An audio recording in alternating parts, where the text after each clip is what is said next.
J'ai vu qu'il y avait certaines pharmacies où les pharmaciens avaient fait une formation pour justement nous faire le vaccin. Est-ce que vous l'avez fait ici? Nous adhérons justement à cette nouvelle campagne. Les clients de cette pharmacie de Bègles près de Bordeaux se renseignent de plus en plus sur la vaccination contre la grippe pratiquée dans cette officine. Une dizaine a déjà sauté le pas après avoir signé un consentement.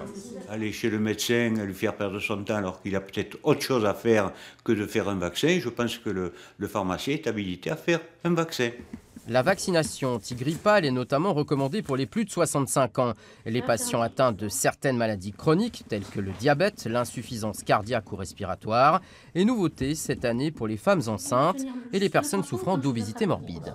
Ce n'est pas une maladie bénigne, c'est une maladie qui peut avoir de très gros impacts, même sur des personnes qui sont en bonne santé, et d'autant plus sur des personnes qui ont déjà une pathologie.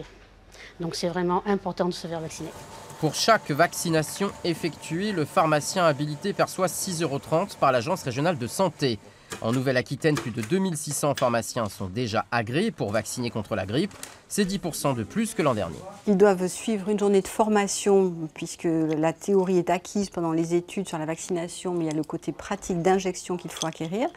Et ensuite, il y a une attestation par rapport à la conformité des locaux à fournir, puisque, bien sûr, il faut un espace de confidentialité et respecter des règles d'hygiène importantes dans le cas d'une injection d'un vaccin.